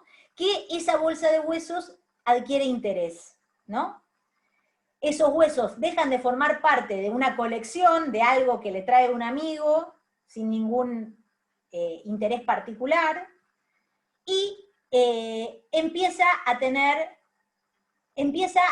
ser objeto por lo menos de su curiosidad, al punto de que decide sacarlos y ordenarlos, ¿no? Ese es como el primer paso, diríamos, ¿no? Por otro lado, paso seguido, ¿no? Él dice, bueno, le faltaba la cuarta costilla, y eso es lo primero que despierta su curiosidad. Pero además, la imaginación en ese primer capítulo aparece en otro momento central, que es cuando él imagina el cuerpo, imagina una vida para esos huesos, ¿no? Que eso es lo que hace inmediatamente después de ordenarlo, ¿no? Esperen que no sé si puse la cita o no. Vamos a ver. Sí, él dice, durante un momento él los ordena, falta la cuarta costilla, se da cuenta que falta una costilla, ¿no? Y dice, durante un momento me crucé de brazos y al pensar en dos antecedentes que me revelaban un examen ligero, se me ocurrió lo que podría haber sido aquel pobre joven, fino e inteligente, muerto en la flor de la vida, que por los azares inextricables de la fatalidad había dejado su esqueleto para estudio. Él que por la complexión de su cráneo parecía destinado a brillar en el mundo intelectual, ¿no? Dice el narrador. Entonces, antes había descrito justamente todo como era el esqueleto, decía, era un hombrazo, ¿no? Un esqueleto porque tiene huesos grandes, etcétera, etcétera. Es decir que el saber y la observación y el saber científico le permiten detectar, rearmar el cuerpo, detectar lo que falta en ese cuerpo, pero es la imaginación la que transforma ese cuerpo en una persona, ¿no? En una vida. Él imagina a un joven que perdió la vida, ¿cómo? Y que justamente le alimenta la curiosidad. ¿Cómo puede ser que este tipo haya terminado donado para la ciencia, ¿no? Lo que lo lleva, y digamos, justamente esta inferencia es lo que lo lleva a tratar de descubrir qué pasó, ¿no? O sea que la imaginación, ese lirismo que él dice que nunca había, es un elemento central para justamente encontrarse con el crimen, para encontrarse con lo que pasó, preguntarse por lo que pasó y encontrarse con justamente ese crimen. Y ya en ese momento, en este momento inicial, en este primer capítulo, podemos ver cómo la ciencia y la literatura están absolutamente imbrincados en este personaje, ¿no? En este narrador. Y cómo él mismo va a ironizar y exhibir esa tensión todo el tiempo, ¿no? Entonces, por ejemplo, después de ese fragmento en el que él imagina esta vida, este joven muchacho que perdió la vida, ¿no? Ese capítulo cierra justamente con el narrador pensando en la injusticia de la suerte que mata a un cráneo tan hermoso y deja vivos tantos cráneos huecos, ¿no? Esa es la injusticia para él. Entonces, en esa idea del cráneo hermoso, en esa contradicción está la ironía, que él piensa, por un lado, un elemento del orden de la ciencia absolutamente despersonalizado como un cráneo, y lo califica con algo que pertenece al mundo de los vivos y la sensibilidad como la hermosura, ¿no? En esa unión ya se ve algo que va a estar todo el tiempo trabajando en la bolsa de huesos, ¿no? Me parece a mí, y en la voz del narrador. ¿Cómo estamos de tiempo? Bien. ¿Hasta acá alguna duda, consulta? ¿Vamos bien? ¿Están conmigo? ¿Están ahí? Bien, ok. Marco esto, ¿no? Esta cuestión de el cuerpo y la vida, el cuerpo y la persona, cómo, digamos, cómo los huesos son personalizados y viceversa, ¿no? Porque es algo que se plantea en el primer capítulo, pero va a aparecer todo el tiempo. De hecho, ¿no? Cuando él va a la casa del doctor Piñal, el doctor Piñal explica que tiene ese esqueleto puesto ahí, ¿no? Porque le parecía, ¿no?, que iba a tener un papel distinguido en su gabinete. De nuevo, estas son personas. Él lo que está todo el tiempo exhibiendo esa mirada, ¿no?, irónica, exhibe todo el tiempo justamente estos pasajes entre la objetivación absoluta de esos huesos y la personalización de esos huesos, ¿no? Eso es parte del juego de vaivén que hace todo el tiempo el narrador en relación con esos huesos que va encontrando, ¿no? Entonces, este proceso de convertir los huesos en personas, ¿no?, y mostrar cómo los demás no lo hacen, es clave porque justamente va a ser el umbral desde donde la literatura mira a la ciencia. Ya desde ahí se plantea que la literatura va a contar algo que la ciencia no puede contar, o va a contar aquello que la ciencia no cuenta, ¿no? Estaba pensando, profe, sí. pero perdón. No, porque es re pequeño, pero digo, como que justo pensando en la relación literatura-ciencia, que justo el doctor tenga nombre de glándula, no sé, como un pequeño gesto así como que tenga nombre de una parte del cuerpo, digo, capaz tiene que ver con esta relación literatura-ciencia. Sí, de hecho, en realidad yo diría que tiene que ver con la ironía del narrador, que todo el tiempo exhibe el procedimiento, porque en un momento del relato se dice, ¿no? Todas son partes del cerebro, todos los médicos que él conoce casualmente son parte del cerebro, ¿no? Y al final no me acuerdo de dice, sí, lo dice, y al final dice, cuando el frenólogo le cuestiona, ¿no? Que no se va a saber la verdad, le dice, no, ¿qué va a poner en su novela? Le dice, no, bueno, voy a cambiar los nombres. También, digamos, hace de nuevo como el gesto metatextual de decir, de avisar que él cambió los nombres para, digamos, haciendo ver o tratando de dar a entender que eso sucedió realmente, ¿no? Siempre está ese juego entre la realidad y la ficción. Pero justamente yo, de nuevo, insisto en la cuestión de la imaginación y de cómo la literatura interviene en ese personaje, porque es el narrador el que se da cuenta no solo de lo que falta, sino que también es el que es capaz de poner en serie esas faltas, ¿no? De hecho, si uno rastrea en los primeros capítulos, todo el tiempo aparece todo lo que falta, ¿no? Le falta la cuarta costilla, después falta la cuarta costilla en el otro cuerpo, después falta el nombre de Antonio Lapas en la Facultad de Medicina. Entonces, a partir de toda esa cadena de sucesiones de faltantes, ¿no? De de ausencias, él va reconstruyendo, va poniendo en serie y va pudiendo pensar que ahí pasa algo que está interconectado entre todas esas faltas, ¿no? Todos esos cuerpos que faltan. Por eso yo decía, parte de lo que se plantea todo el tiempo la bolsa de huesos es cómo se reconstruye un cuerpo ausente, ¿no? O varios.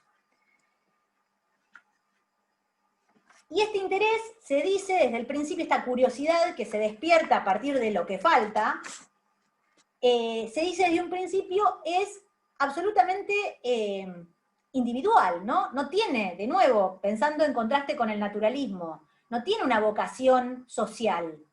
Él no piensa, más allá de que le da, digamos, le genera empatía a esos hombres jóvenes que murieron, médicos como él, ¿no?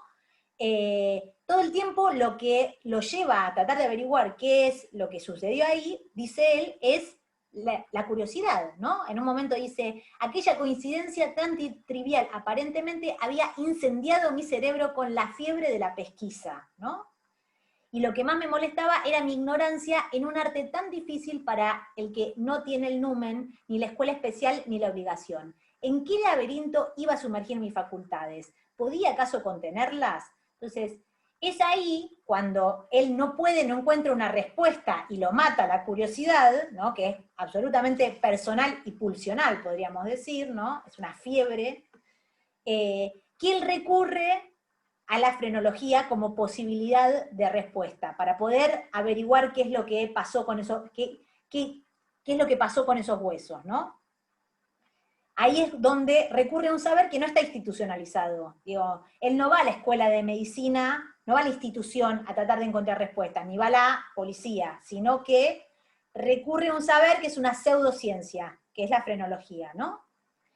Y de hecho, esta idea de que no es institucional ese saber, también se va a explicitar en el texto, en el diálogo que él tiene con Piñal, ¿se acuerdan? Que dice, también esta cita la tengo acá,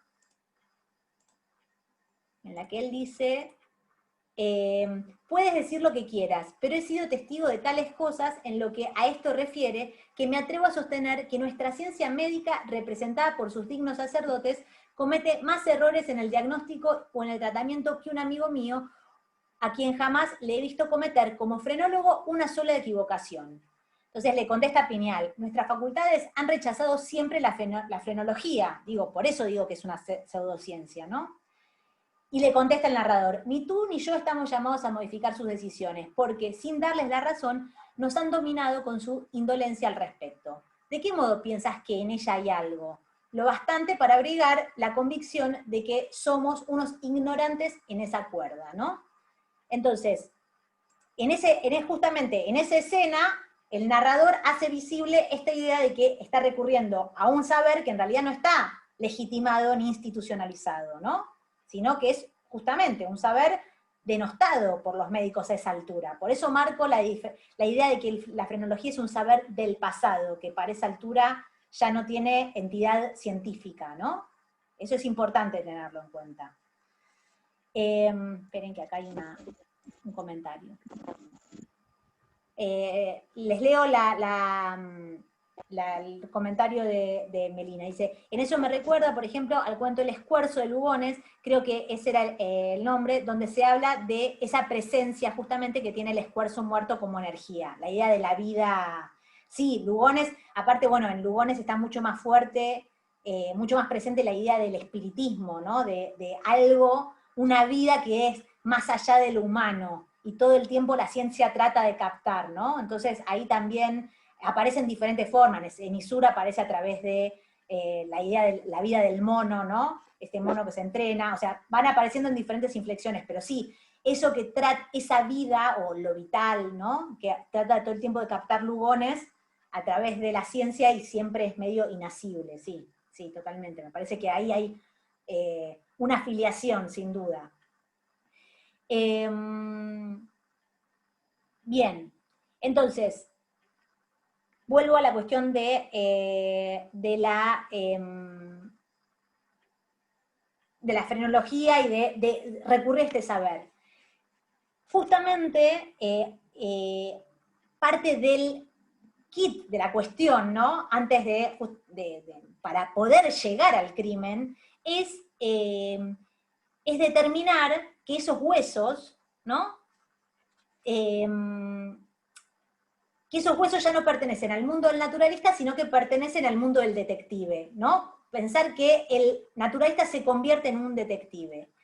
Y ahí hay un trabajo que si quieren, si les interesa esa lectura, les paso, porque bueno, no está en la bibliografía, de un adscripto de la cátedra, un investigador de la cátedra, que se llama Leandro Simari, que justamente aborda el análisis de la bolsa de huesos a partir de lo que él llama un continuum material entre lo animal y lo humano, ¿no? Él dice, justamente lo que plantea la bolsa de huesos como problema es la jurisdicción, un problema de jurisdicción entre dos instituciones, entre el mundo de los vivos y el mundo de los restos humanos. Los restos humanos pertenecen al mundo del naturalista y los vivos pertenecen al mundo de la policía, ¿no? Del detective, de la ciudad, ¿no? Son como dos campos que en principio estarían separados, pero que se juntan por justamente esta llegada y esta bolsa de huesos que le regalan a la naturalista. Eso es lo que hace que como devenga en detective, ¿no? En su regreso a la ciudad. Y justamente parte del proceso que va a hacer este detective va a ser justamente reponer la humanidad de esos huesos, ¿no? Convertir eso que él veía, digamos, como naturalista, como resto humano, ¿no? La colección, el indígena que trae, ¿no? Que termina en el museo, reponer ese resto humano, reponerle la humanidad de ese resto humano, ¿no? Dice, les leo una cita breve de Leandro. Dice, la diferencia de estatuto entre los huesos para la ciencia y los huesos para la policía implica una diferencia en los límites de su abordaje. O circunscribe su análisis a la materialidad que iguala con el animal, ¿no? En el caso del naturalista, o indaga respecto a la dimensión humana que un crimen habría suprimido. El gesto del narrador, su carta de triunfo, consiste en articular las dos líneas, es decir, estudiar metódicamente la materialidad de los huesos, pero transgredir el plano de la identificación con lo animal para introducirse en el ámbito de lo humano. Y de hecho, pocas cosas más humanas que un asesinato, dice, ¿no? Leandro. Es decir, que todo el proceso de investigación de esos huesos va a tener que ver con reponer lo humano en los huesos, ¿no? Por eso decía esta idea de que todos tienen, que Pineal, eso también es muy irónico y muy notable del principio del relato. Pineal lo tiene exhibido, por eso lo ve el protagonista. Eso es parte de la destreza de Holmberg a la hora de armar este relato, ¿no? Y ese cuerpo, que es parte de una colección, digamos, de una exhibición de un médico, se transforma en una pieza clave de un crimen, porque justamente hay alguien que recurre a un saber que no está legitimado para poder humanizar ese hueso. ¿Por qué? Porque la frenología es lo que le permite al narrador humanizar esa colección de huesos, ¿no? Esos dos cuerpos humanos convertidos en huesos, ¿no? Esos restos humanos. ¿Por qué? Porque la frenología es lo que le permite reconstruir la individualidad, ¿no? Darles una profesión, darles rasgos identitarios específicos, como si eran inteligentes, si se dedicaban a las artes, si no se dedicaban a las artes. Ahí es donde entra la ficción en relación con el límite al que puede llegar la frenología. Digo, la frenología puede leerlo todo, es la clave que permite leer todo en esos huesos, ¿no? De hecho, profesora, perdón, respecto a eso, antes hablábamos de inspiración al comienzo, la inspiración que él ve cuando abre la ventana y siente la brisa, etc. Y él, a lo largo del relato, le dice a Manuel muchas veces, al frenólogo, a su ayudante, le dice muchas veces que su presencia le sirve de acción. Y, o sea, digo, entendiéndolo respecto a esto, digo, como que inspiración que puede ser una inspiración que le permite proliferar deducciones y esas cosas, se me ocurre. Sí, podría ser, ahí habría que rastrearlo bien, pero digamos, para mí la idea de la inspiración está muy presente en todo el relato. Y en ese sentido, sí. Y digamos, y también hay algo como del método socrático, de la necesidad de tener a otro para hablar, que es algo muy propio, por otro lado, ¿no? del policial, ¿no? Ahí sí me parece que está muy, muy presente. Pero sí, la inspiración no lo había notado y puede ser como una línea de análisis.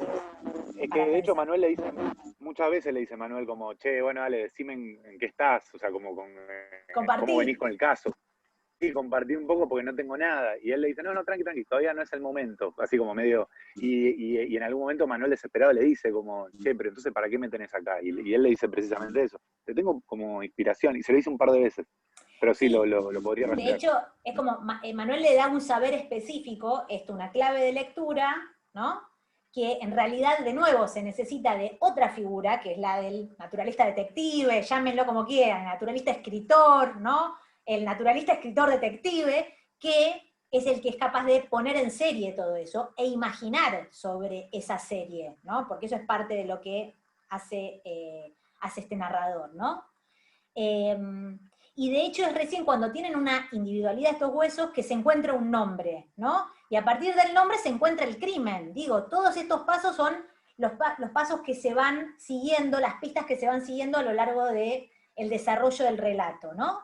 Se recupera un nombre, un pasado, un carácter, digamos, una personalidad, una relación amorosa, ¿no? Una ocupación, y esos esqueletos se vuelven hombres, se encarnan, ¿no? Me parece que ese es parte del proceso. ¿Cómo se construye un cuerpo? Bueno, ese es el parte del proceso que narra este relato, ¿no? Y en ese proceso está imbricado, como decíamos, la ciencia, por un lado, la pseudociencia, la frenología, y la imaginación por otro. ¿Por qué? Porque todo el tiempo el narrador, como decíamos, proyecta cosas, infiere cosas, y en función de eso actúa y va buscando su próxima pista, ¿no? Por otro lado, la literatura, este mundo de la imaginación, es lo que le permite de alguna manera al detective ser absolutamente egoísta en relación con sus intereses, ¿no? Al no haber causalidad como vocación social, a diferencia de nuevo, ¿no? La novela naturalista, parte de lo que, digamos, es como que el narrador se liberara a su vez de la necesidad de responder a otras instituciones, por ejemplo, con lo cual él se siente libre de engañar a sus compañeros para que no lleguen primero a la pista que él quiere descubrir, como hace con Piñal, de no avisar a la policía cuando cuando el frenólogo le sugiere, Manuel le dice, ¿no? Che, habría que avisar a la policía, ¿no? Todo en pos de saciar su propia curiosidad y también de controlar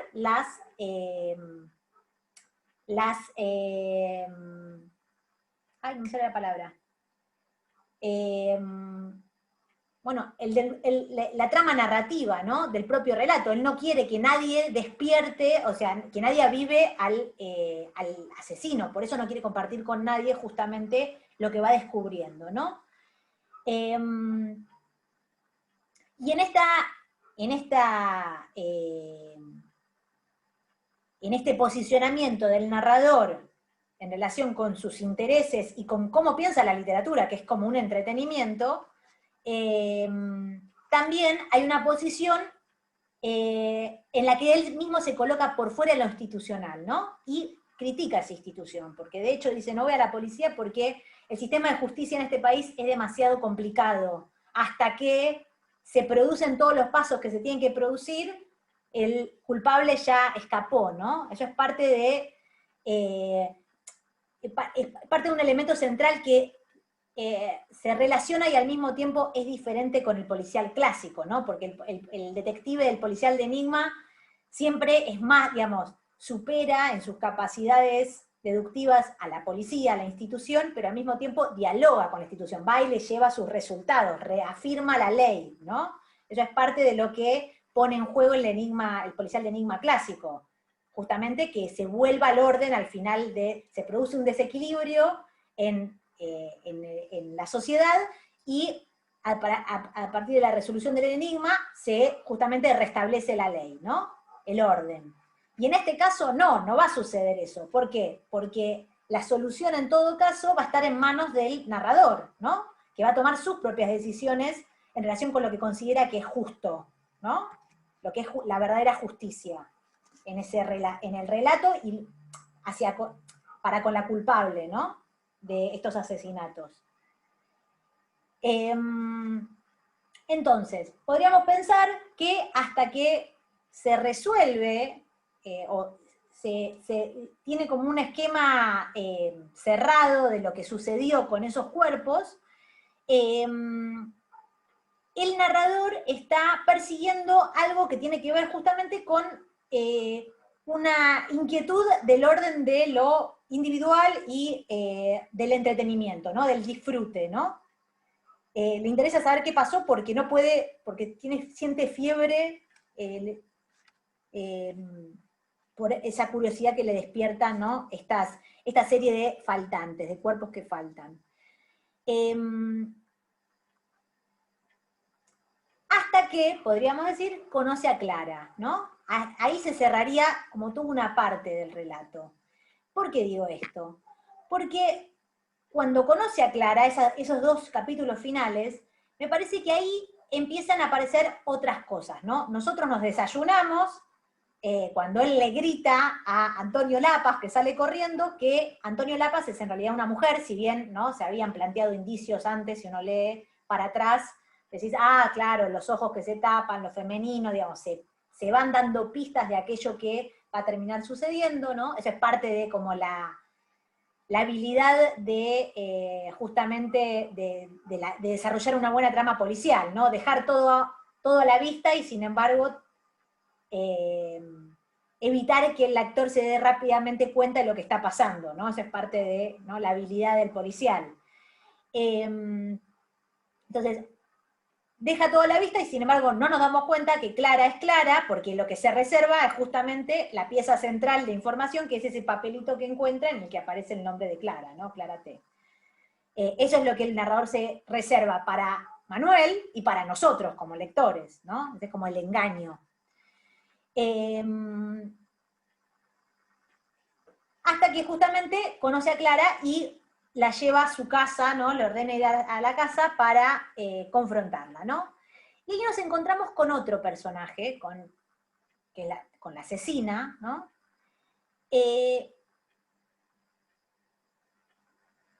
Bueno, me olvidé de decir una cosa, ahora lo retomo. En la que justamente vamos a encontrar la cifra de varios excesos, ¿no? Clara es la encarnación de la transgresión en múltiples niveles, ¿no?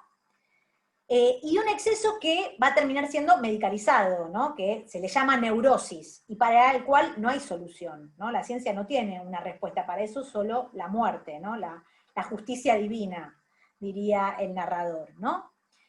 Y podríamos decir que ante ese peligro y ese exceso ya no hay espacio para la ironía, ¿no? Solo hay espacio para la advertencia y para la justicia que decide hacer por mano propia en todo caso, o inducir, ¿no?, el narrador. Les quiero leer una cita del trabajo de Simari que había citado antes, ¿no?, al que me referí antes. Dice Leandro: la perdición de Clara no se debe a una falla en su habilidad y conocimientos superiores en materia de ciencia, sino a que estos ceden ocasionalmente terreno frente a un vértigo, un ensañamiento, una neurosis, como dice la propia Clara, ¿no?, que no puede parar de matar. Ese es parte del problema de Clara. Que lleva a arrancar la cuarta costilla a sus víctimas, produciendo sobre los cuerpos una firma de autor, que ni la descomposición de la carne puede borrar. Por lo tanto, solo cuando su razón se ve turbada hasta abandonar las prolijidades metódicas de la ciencia, emerge el error que desbarata la perfección del delito cometido. Es decir, el problema del crimen de Clara del crimen perfecto de Clara, es que firma sus cuerpos, no puede evitar mostrar esos cuerpos como una obra de arte, ¿no? Firmar sus cuerpos. Dar cuenta de que ahí alguien estuvo ahí, ¿no? Que es poner esos cuerpos en serie, es una asesina serial, ¿no? Y al mismo tiempo, esta firma es la cifra de ese exceso, de que Clara no puede evitar matar, le gusta matar, disfruta de matar, ¿no? Entonces, en este punto, cuando se encuentra con Clara, cuando confronta a Clara, ya no se va a tratar, ¿no?, de dar vida a esos huesos, de reponer, ¿no?, la humanidad de esos huesos, de eso que había hecho antes, ¿no?, con el saber científico, sino de detectar el exceso. Digamos, ahí hay dos usos diferentes de la ciencia, esto es lo que quiero plantear, ¿no?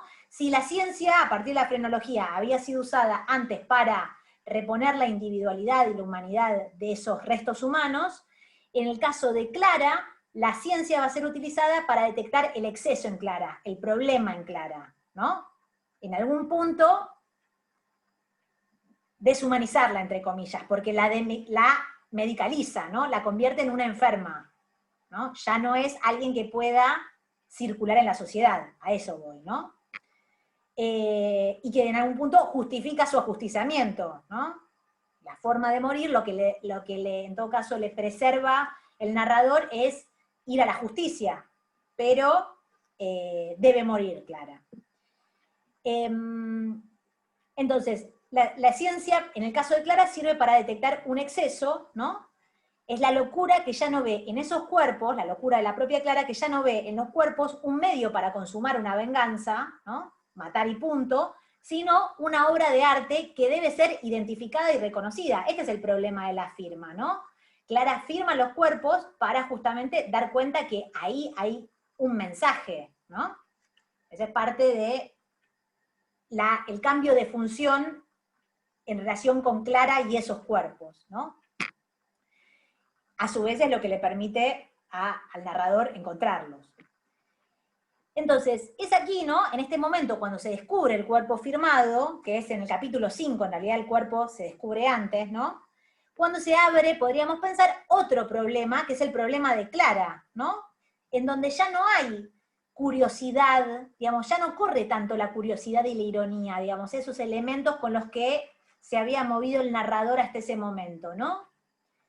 Y lo digo porque toda la escena con Clara tiene que ver, pierde todo tipo de ironía, no sé si lo notan. Ahí el narrador lo que trata o lo que narra todo el tiempo es que él se siente subyugado por esa mujer que se convierte en, ¿no?, una hechicera, una Circe, ¿no?, la idea de estas mujeres irresistibles y fascinadoras, y él trata de justamente resistirse a ese efecto que sin duda Clara ha tenido sobre otros hombres y por eso los pudo matar, ¿no?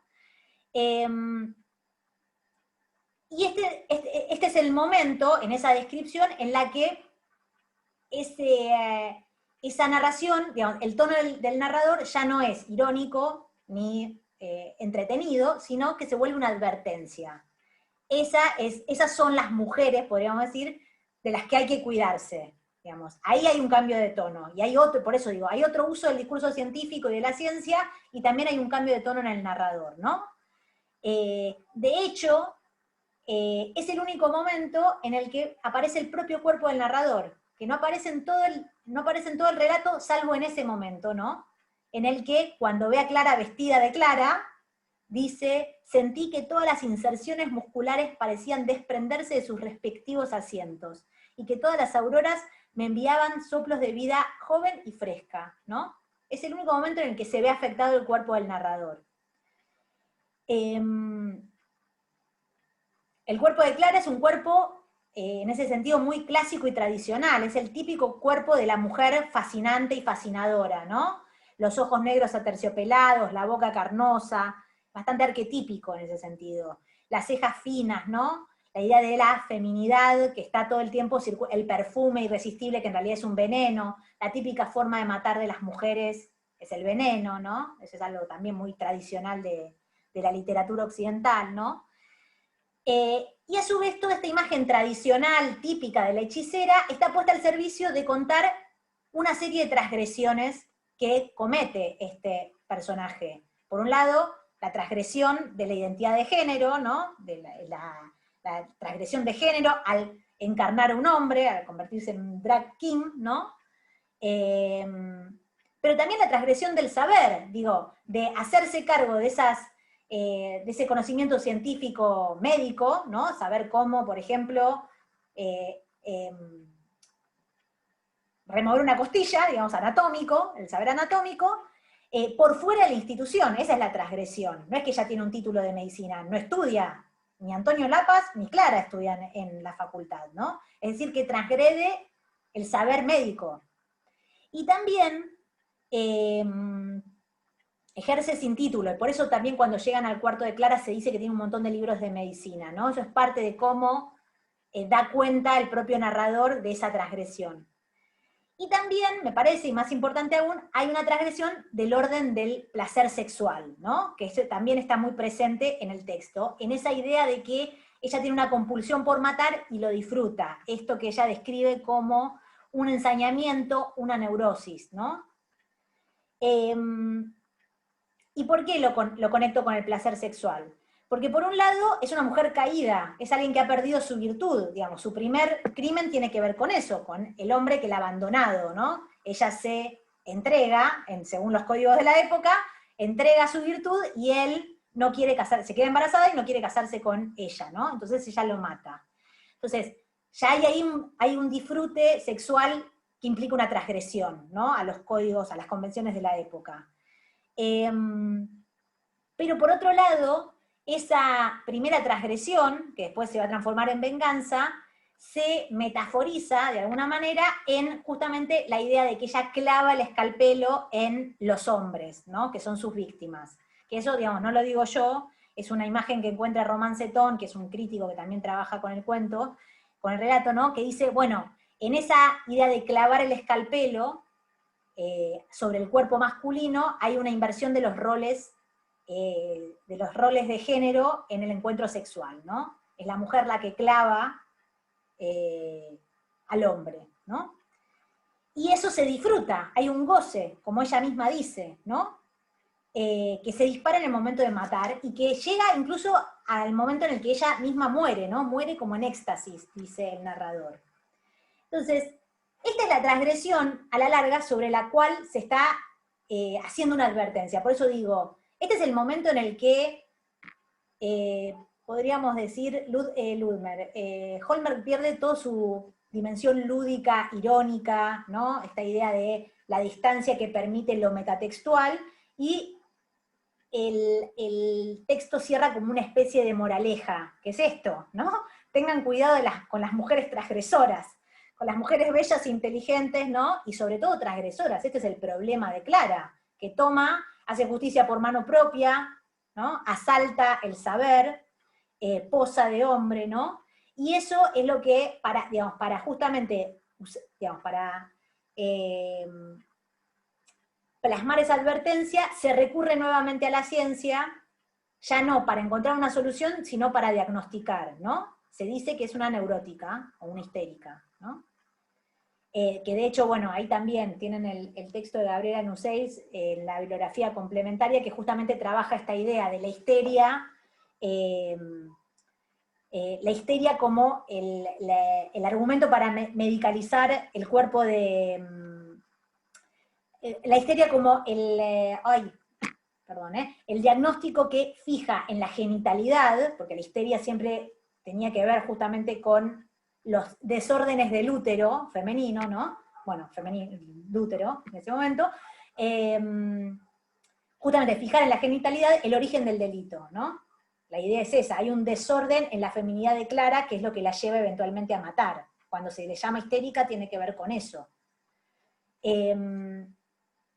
Y eso en algún punto es también lo que va, ese final sin justicia, sin ley, o sea, sin reincorporación a la ley, y con la figura de la neurótica, es lo que en alguna medida se abre del policial clásico. Por eso decía, hay muchos elementos, hay un uso del policial clásico en La bolsa de huesos, pero al mismo tiempo, tanto en la apertura como en el cierre, hay otras cosas que abren el texto hacia otros discursos, ¿no? Y que está hablando, uno podría decir, en ese final y en esa imagen de la Clara neurótica, podríamos ver justamente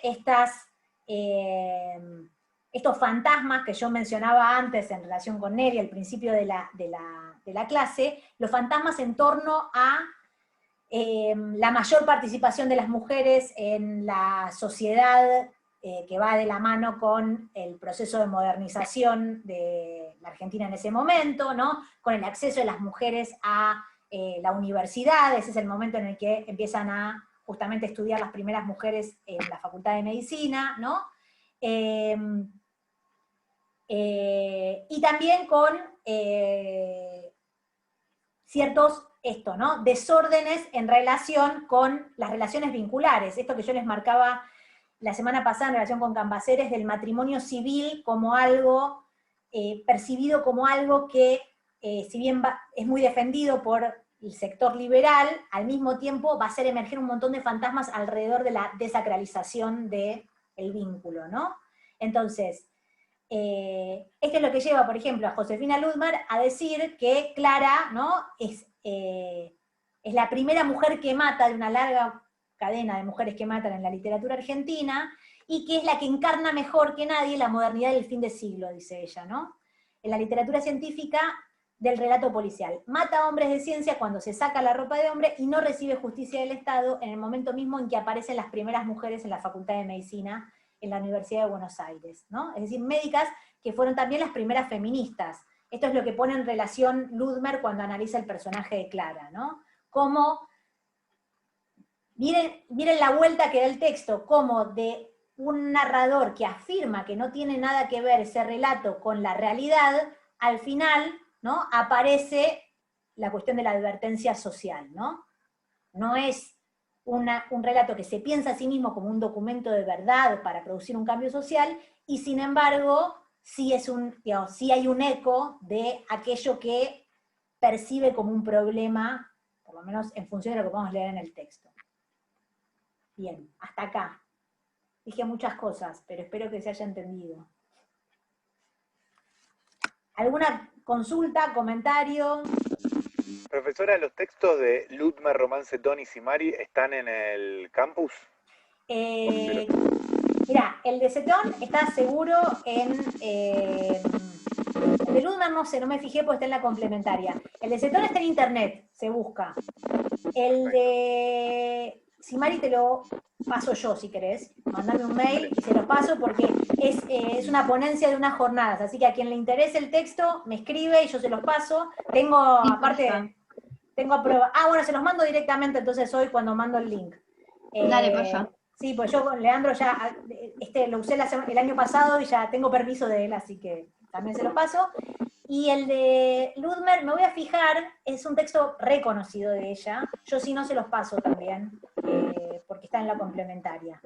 El que es muy difícil de conseguir, así que también si les interesa se los paso, es el de Gabriela Nussels, que es el que trabaja con la figura de la histérica, porque está en Mora, y Mora, en los primeros números de Mora, la revista de género del Instituto de Género de la Facultad del IEGE, y los primeros de número de mora no están subidos a la página. Yo los tengo en un CD, de hecho.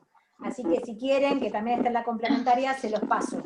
Sí, lo mío, tuve que buscar una compactera para bajarlo, o sea, ya estamos en el salto tecnológico tremendo. Pero así que también se los paso si quieren. Bien, ¿alguna consulta? Ya saben, cualquier cosa en relación con... ya estamos terminando, quiero que lo sepan, quedan 2 clases. La semana que viene vemos Hacia la Justicia, que son 2 capítulos, en realidad es una selección, que es lo que va a dar hoy Pablo Anzolavere, y la última clase vamos a ver Airplane y Stormy, porque no llegamos a dedicarle una clase a cada uno. ¿Qué más? El sábado se entrega la monografía y, bueno, en todo caso, si llega a haber algún problema con alguna, yo les voy a escribir, así que a cada persona individualmente, así que eso no se preocupen. Creo que no va a haber problemas, así que no se preocupen, no teman. Y bueno, ya en el último práctico hablaremos del final también, que ahí seguramente este año va a ser virtual, o sea, no, ya está confirmado, va a ser virtual. Así que ahí hablaremos un poco de la modalidad en caso de que haya dudas. Igual el final no lo podemos realizar hasta marzo del año que viene, ¿no? Porque ahora no nos podemos anotar. Igual seguro va a ser virtual, ya calcularon que va a ser todo virtual hasta como junio del año que viene, a no ser que venga la vacuna mágica, no sé. En teoría, sí, ahí estamos. En teoría el cuatrimestre que viene es virtual, así que el final sería virtual. Pero bueno, hay que ver qué pasa. Pero bueno, a eso no se preocupen, lo hablamos en las próximas 2 semanas. ¿Bien? Gracias, profe. Perfecto. Gracias, profe. Bueno, hasta el martes. Éxitos, éxitos por la escritura. Léanse, edítense. Au, sí. Genial. Gracias, profe.